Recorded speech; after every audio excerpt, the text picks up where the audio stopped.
It's Tuesday, and the major U.S. stock averages are clinging to the flat line yet again. Joining me today is Valdes of SIlverBear Capital. Alan, great to have you here today.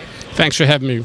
Well, we're here on Tuesday, and we're seeing U.S. stocks mostly flat, but earlier we saw the Nasdaq and S&P 500 hit record highs yet once again. Now, given that the major event risk of this week so far, which was the French elections, that's out of the way, we are seeing calmer markets. But would you say this is the calm before the storm? It's funny. You got the VIX trading in single digits. Last time it traded in single digits was about a decade ago. And, the market fell about 8% over the coming 2 months after that fall. So you wonder if that's weighing on traders' mind. There's so much complacency out there. You'd like to see something, but like you mentioned, we traded at all-time highs this morning, the Nasdaq and the S&P. No volume, though, which tells us the big institutions are just sitting on the sidelines. They're in the FANG stocks and things like that. But, the average stock, they're not bothering with. Those stocks are just flatlining, like you just mentioned. We are heading to the end of earnings season. About 85% of the earnings have reported. Top line, bottom line, we beat by about 75%. Sales, we beat a little over 60%.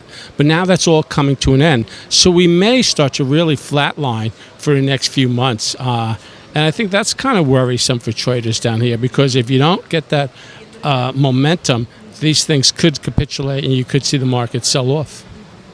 And this is a good time to take a step back and look at commodities. Now, last week, oil saw a very choppy trading, and here we are. We're slowly edging back from the lows we saw last week. But given that we have that OPEC meeting at the end of this month, what do you expect to see? Well, I think OPEC isn't that important as it was years ago. I mean, the U.S. is such a leader in fracking. I mean, we're actually exporting oil now, first time in decades. So I think no matter what OPEC does, I don't think it's going to move the market. And I think the market, at least for oil, is stuck in this range here, because where are the new buyers going to come from? I mean, we're so efficient now, in both in our combustion engines and our home heating, and we have the alternate fuels, whether it's solar, whether it's wind. These things are getting a bigger footprint here in America. So I think oil has a problem. Where are the new buyers coming from? And there's just so much supply.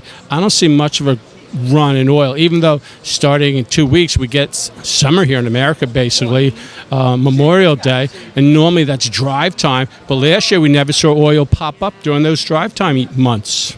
And Alan will be paying attention to the API figures coming out later today and the EIA data coming out tomorrow. But overall, I'm sure that we will maintain those ranges, at least for the short term. But last but not least, before we wrap it up, I do want to ask you about reform and regulation. Now, focus has been on Washington, D.C. for political reasons. But given that there are expectations of financial regulation reform, what do you expect to see? Well, they can do it with the Dodd-Frank. That's going to help Wall Street, that's for sure. But I think that's a ways down the road. I think, at least for Wall Street, healthcare is still up there. We'd like to see some movement in healthcare. That's going to be months away.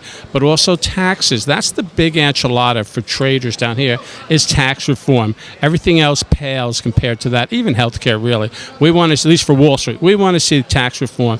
We would love to see that 15% bracket for corporate taxes as the president proposed.